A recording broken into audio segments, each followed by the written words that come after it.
Hindi tutorial session में एक बार आपका फिर से स्वागत है। और आज हम बात करने वाले हैं पीडीए के बारे में। पीडीए मतलब पुश डाउन ऑटोमेटा। जैसा कि अभी तक हम लोगों ने पढ़ा regular expression, context free grammar, regular grammar and finite automata. तो जिस तरह से रेगुलर एक्सप्रेशन के लिए हमारा जो था फाइनाइट ऑटोमेटा या फाइनाइट स्टेट मशीन वर्क करता था, सेम वही काम होता है कॉन्टेक्स्ट फ्री ग्रामर के लिए पीडीए का। यानी कि आप ये कह सकते हैं कि ये आपकी थ्योरी है, यानी कि ये आपका कॉन्सेप्ट है और ये उसी का इम्प्लीमेंटेशन है। Finite automata is a implementation of regular expression as well as PDA is the implementation of CFG. तो आज हम पीडीए के बेसिक इंट्रोडक्शन के बारे में बात करेंगे कि पीडीए है क्या, ये कैसे काम करता है और इसका कॉन्सेप्ट क्या है। आज हम पीडीए पे कुछ खास बात नहीं करेंगे, बस पीडीए के ओवरव्यू को समझेंगे कि पीडीए होता क्या है। तो जैसे कि अभी तक हम लोग पढ़े हैं जहाँ जितना भी ऑटोमेटा पढ़े हैं, हर एक टॉपिक को हमने एक्सप्लेन किया है with the help of tuples. तो आपका पुश डाउन ऑटोमेटा भी कुछ टपल्स से मिलके बना है, और वो टपल्स मैं यहाँ पहले लिख देता हूँ, फिर उनको एक्सप्लेन करता हूँ। वो है cube, sigma, lambda, delta, Q not, Z not. ये कहीं कहीं इस तरह से भी लिखा होगा और कहीं कहीं इस तरह से भी लिखा होगा, दोनों का मतलब एक ही है, जेड नॉट और एफ। तो ये 7 टपल्स हैं इसके। अब कुछ टपल्स के बारे में तो आप पहले से जानते हैं, जो नए टपल्स हैं उनके बारे में बता दूं। ये तो आपका सेट ऑफ स्टेट है, ये आपका इनपुट सिंबल है, ये सेट ऑफ स्टेट है, ये आपका इनपुट है सिंबल है, ये आपका नया इंट्रोड्यूस हुआ है, और ये आपका ट्रांजैक्शन फंक्शन है, लेकिन इसका थोड़ा सा चेंजेस आएगा यहाँ पे। ये आपकी इनिशियल स्टेट है, ये आपकी, ये भी नया सिंबल है, इसके बारे में भी बात करेंगे। ये आपकी फाइनल स्टेट है, सेट ऑफ फाइनल स्टेट्स। तो इन सब के बारे में तो आप पहले जानते थे। जो दो नए सिंबल इंट्रोड्यूस हुए हैं उनके बारे में बात करता हूं अभी। तो यहाँ पे पीडीए जो है, इसकी एक, अभी तक हम लोग ऑटोमेटा में स्टोरेज की बात नहीं कर रहे थे, अब यहाँ पे हमारा स्टोरेज का कॉन्सेप्ट आता है। स्टोरेज का मतलब क्या है कि इसमें जो इनपुट सिंबल्स होंगे वो कहीं ना कहीं स्टोर होंगे, और वो प्रीवियस जो इनपुट सिंबल होंगे उसके अकॉर्डिंग डिसीजन लेंगे। यानी कि जैसे हमारे पास इनपुट स्ट्रिंग थी ए बी बी, तो अभी हम क्या करते थे, हम इसको देखते थे, इसको रिजॉल्व करते थे, इसको रिजॉल्व करते थे, इसको रिजॉल्व करते थे, इन सबको अलग अलग वो सॉल्व करते थे। लेकिन अब हम क्या करेंगे, इनको स्टोर करेंगे किसी जगह, और जैसे हमने इसको स्टोर कर लिया ए को, तो अब जो बी का ऑपरेशन होगा, सॉरी इस ए का ऑपरेशन होगा, वो इस ए पे डिपेंड करेगा। तो यहाँ पे स्टोरेज की बात आती है। तो ये काफी इंपॉर्टेंट क्वेश्चन है, 1 नंबर में बन जाता आता है कभी कभी, कि पीडीए और फाइनाइट ऑटोमेटा में मेन डिफरेंस क्या है। तो यहाँ पे हम लोग कह सकते हैं कि यहाँ स्टोरेज का कॉन्सेप्ट यहाँ इम्प्लीमेंट होता है। तो जेड नॉट क्या है? जेड नॉट आपका है टॉप ऑफ स्टैक। क्योंकि हम यहाँ पे स्टोरेज की बात कर रहे हैं, तो स्टोरेज के लिए हम यहाँ पे यूज करते हैं स्टैक। अगर आपने डाटा स्ट्रक्चर पढ़ा होगा तो आपको पता होगा कि स्टैक क्या होता है। स्टैक की एक प्रॉपर्टी होती है फर्स्ट इन लास्ट आउट, यानी कि जो सबसे पहले आएगा वो सबसे लास्ट में बाहर जाएगा। यानी कि जैसे कि हम कोई प्लेट रखते हैं, तो एक प्लेट रखी है, उसके ऊपर दूसरी प्लेट रखी है, उसके ऊपर तीसरी प्लेट, इस तरह से तो हम रखते हैं। लेकिन जब उठाते हैं तो इनका रिवर्स ऑर्डर, जो हमने सबसे लास्ट में रखी होती है उसको सबसे पहले उठाते हैं। तो हम इसको इस तरह से भी लिख सकते हैं, last in first out. LIFO, अगर आपने क्या बोलते हैं इसको, डाटा स्ट्रक्चर पढ़ा है तो आपको पता होगा लीफो और फीफो की क्या प्रॉपर्टी होती है, क्यू और स्टैक में क्या अंतर है। तो यहाँ पे आपको बेसिकली स्टैक का यूज करना है। तो स्टैक में शुरुआत में जो सिंबल पड़ा रहता है वही हमारा है जेड नॉट। तो यहाँ हमेशा जेड नॉट आपका एग्जिस्ट करता है। तो ये आपका टॉप ऑफ स्टैक है जब स्टैक एम्प्टी है, उसके बाद ये नीचे चला जाएगा और नए सिंबल आते जाएंगे। ट्रांजैक्शन फंक्शन के बारे में भी हम थोड़ी देर बाद बात करेंगे कि ट्रांजैक्शन फंक्शन है क्या। अब हम बात कर लेते हैं पहले तो ये जो फंक्शन है, ये जो नया इंट्रोड्यूस हुआ है लैम्डा,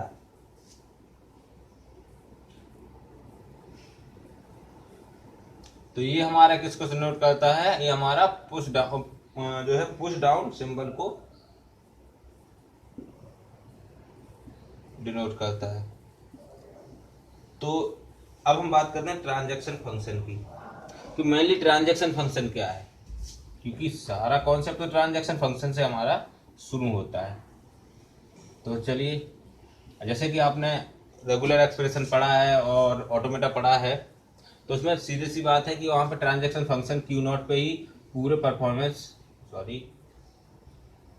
लैम्डा पे ही आपकी पूरी परफॉर्मेंस डिपेंड करती थी कि ये कौन सा वर्क परफॉर्म करेगा। तो यहाँ पे हमारे जो आपका ये पुश डाउन ऑटोमेटा है, ये करेगा क्या, इसका जो लैम्डा फंक्शन होता है वो क्या होता है कि मान लीजिए हमारे पास एक इनिशियल स्टेट है क्यू नॉट और हमारे पास बाकी स्टेट है Q1 एंड Qf। हमारे पास 3 स्टेट है, इनपुट सिंबल्स हैं हमारे A एंड B, एंड हमारा जो हमारा ये सिंबल्स हैं वो है A and Z0। Stack symbol है A and Z0, and final state में हमारा है Qf। ये हमारे पास एक पीडीए दिया हुआ है। तो इसके जब ट्रांजैक्शन फंक्शन बनाएंगे तभी इसको हम रिजॉल्व कर सकते हैं। तो ट्रांजैक्शन फंक्शन कैसे बनेंगे, तो ट्रांजैक्शन फंक्शन बनाने से पहले मैं आपको पुश डाउन ऑटोमेटा का बेसिक मॉडल दिखा दूं कि ये हमारा क्या है।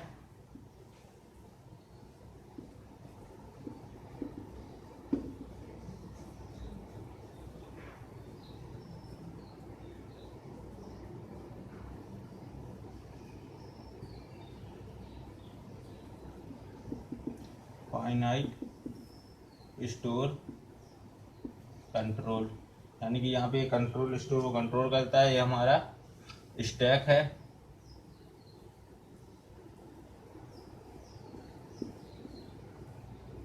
हमारा स्टोरिंग जाएगा जब, ये स्टोरिंग है, ऊपर के स्टोर करते जाएंगे, ऊपर बढ़ते जाएंगे, और ये हमारा रिमूविंग है, हम रिमूव करेंगे तो नीचे बढ़ते जाएंगे। तो ये हमारा बेसिक फंडामेंटल जो ऑटोमेटा का बेसिक डायग्राम है कि जब भी इनपुट आएगा तो या तो वो रिमूव होगा, या तो वो एक सिंबल को रिमूव करेगा, या वो स्टोर करेगा। तो अब इसके हम प्रोडक्शन रूल लिखते हैं। जो हमारा ट्रांजैक्शन फंक्शन है उसके हम रूल लिख देते हैं यहाँ पे। तो वो कुछ इस तरह से है, देखते हैं क्या होता है। सबसे पहले तो हम कहते हैं डेल्टा, जब हमारे पास इनपुट सिंबल आएगा, हम इनिशियल स्टेट पे हैं और हमारे पास इनपुट सिंबल आता है ए और हमारे स्टैक में है Z0, यानी कि एक कंडीशन है इनिशियल स्टेट पे हम Q0 पे के पास खड़े हुए हैं, हमारे स्टैक में जो है Z0 पड़ा हुआ है और हमें इनपुट मिलता है ए।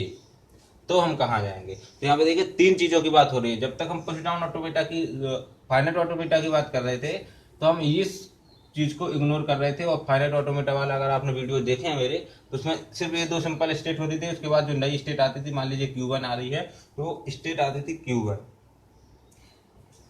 ठीक है। लेकिन यहाँ पे क्या है, या फिर यहाँ पे मान लीजिए अगर लूप ही लगा हुआ है तो यहाँ पे आती थी Q0।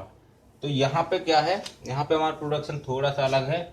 यहाँ पे ये तो सेम रहेगा, ये भी सेम रहेगा, लेकिन बस फर्क इतना रहेगा कि ये जो इनपुट सिंबल है वो स्टोर हो रहा है तो किस फॉर्म में स्टोर हो रहा है। तो हमें बस वहीं पे यहाँ पे लिखना है कि हमारा जो स्टोरेज होगा वो Z0, यानी कि जब भी हमारा Q0 आएगा उस पर इनपुट सिंबल A होगा और जो हमारा स्टैक में होगा Z0 होगा। तो अगर A आता है तो वो A कहाँ हो जाएगा, A यहाँ स्टोर हो जाएगा, ठीक है। बाकी सेम है। देखिए जैसे अगर हम इस Z को अभी इग्नोर कर दें, हम इस Z को इग्नोर कर दें, यानी कि स्टैक सिंबल को, स्टॉक का स्टोरेज है उसको निगलेक्ट कर दें, तो जाहिर सी बात है ये भी स्टैक है तो इसको भी निगलेक्ट कर दें। और जब हम इसको इग्नोर कर देंगे तो देखिए जैसे कि हम ऑटोमेटा पढ़ते थे, इसके लिए ऑटोमेटा का ट्रांजैक्शन फंक्शन क्या बनता था, Q0, A, तो कहाँ जाएगा ये Q1 पे, Q0 पे ही जाएगा। तो इस तरह से हमारा सिंबल बनता है। तो देखिए सेम यही कंडीशन यहाँ पे है, बस क्या किया हमने यहाँ पे स्टैक यानी कि स्टोरेज को जोड़ दिया कि अभी स्टोरेज यहाँ पे नल है, कोई स्टोरेज नहीं है। और जब इनपुट ए आएगा और जब नल होगा स्टैक, तो ए को स्टैक के अंदर डाल देंगे, ए को स्टैक के अंदर डाल दिए, तो जेड पहले से था, ए स्टैक के अंदर आ गया। ये तो पहली कंडीशन हुई। और क्या कंडीशन बन सकती है? मान लीजिए कंडीशन बनती है कि आपका Q0 है और ए आपका इनपुट सिंबल है और ए आपका स्टैक में है। इसका मतलब ए नहीं है, इसका मतलब ए के बाद कुछ भी हो सकता है, यहाँ पे हो सकता है Z0 है, जैसे यही कंडीशन है, तो मैं सिर्फ टॉप वाले सिंबल से मतलब होता है, उसके बाद क्या है उससे कोई मतलब नहीं होता, इसीलिए हमने सिर्फ यहाँ ए लिखा है। आप चाहें तो यहाँ ए ऑफ J0 लिख सकते हैं, ए बी कुछ भी हो सकता है, तो मैं सिर्फ टॉप से मतलब है। तो अगर ऐसी कंडीशन आती है तब भी क्या होगा, ये तब भी ये Q0 ही रहेगा और ए पुश हो जाएगा। यानी कि अभी क्या हो रहा था, ए पुश हो रहा था, सेम कंडीशन। ये कब था, जब जेड, यहाँ पे स्टैक को हमें ध्यान में रखना है, तो यहाँ पे आप सोचेंगे ये दोनों स्टैक तो सेम ही है, दोनों में ये तो पुश हो रहा है, लेकिन यहाँ पे ये बात ध्यान रखनी है, यहाँ पे Z0 था स्टैक में। और कभी कभी क्या होगा कि हो सकता है कि यहाँ पे हम पॉप करें दूसरा ए आने पे, हम आगे जब क्वेश्चन करेंगे तब उसमें एक्सप्लेन करेंगे। तो अभी बस आप इतना समझिए कि अगर ए एक बार आता है और Z0 सिंबल होता है तब भी ये पुश होगा, और अगर ए टॉप पे है और तब भी ये आता है तब भी ये पुश होगा। अब अगली कंडीशन क्या आती है, इसको मैं अरेंज करके थोड़ा ऊपर लिख दे रहा हूं, ताकि ये जो है हमारा delta Q0 a equal to Q0 a, ये हमारे यहाँ पे थर्ड स्टेप में आता है हमारा डेल्टा ऑफ Q0। अब मान लीजिए कि B हमें इनपुट मिलता है और A हमारे टॉप पे है, हमें क्या मिलता है, B इनपुट मिलता है और टॉप पे क्या है, A। इस कंडीशन में हम Q1 एप्सिलॉन। अभी एप्सिलॉन का मतलब क्या है, इस एप्सिलॉन का मतलब ये है कि जब भी हमारा Q0 आएगा, अब हमारे स्टैक में क्या क्या सिंबल है, जब हम पहली स्टेप चलेंगे तो Z0 था, तो एक A इनपुट हुआ और दूसरा A भी इनपुट हो गया होगा इस स्टेप में, अगर ये स्टेप मिलती है। और उसके बाद क्या होगा, जैसे ही B आया हो, टॉप पे क्या है A, अगर टॉप पे A है और B आता है तो इसका मतलब है रिमूव या पॉप। तो ये क्या करेगा, इस A को रिमूव कर देगा। अब हमारे टॉप पे क्या बचा है, A और Z, तो टॉप पे क्या बचा A। तो दूसरी कंडीशन क्या आती है कि मान लीजिए Q1 पे पहुंच गए, हम Q1 पे यहां आ चुके हैं। अब हमारे पास, इसको मैं यहां लिख देता हूं, रिमूव डेल्टा Q1 पे हम स्टैंड कर रहे हैं और फिर से हमें B मिलता है, Q1 पे स्टैंड कर रहे हैं और B मिलता है और टॉप पे हमारा A है, तब भी क्या होगा, तब भी ये Q1 और A रिमूव होगा। यानी कि अगर हमें इस पे B मिलता है, B, तो ये उसी स्टेट पे रहेगा लेकिन इस A को भी रिमूव कर देगा। और क्या कंडीशन आ सकती है, डेल्टा हम Q1 पे स्टैंड कर रहे हैं और हमें इनपुट सिंबल क्या मिलेगा, इनपुट सिंबल नल मिलेगा और टॉप पे होगा Z0, तो हम कहेंगे कि हमारे स्टेप जो है Q1 एंड एप्सिलॉन ये हमारा रिमूव हो रहा है और यही हमारी यहाँ पे एक्सेप्ट कर जाएगी स्टेट। यानी कि यहाँ भी अगर हमारा कोई सिंबल बचा हुआ है तो वो हमारा रिमूव हो जाएगा।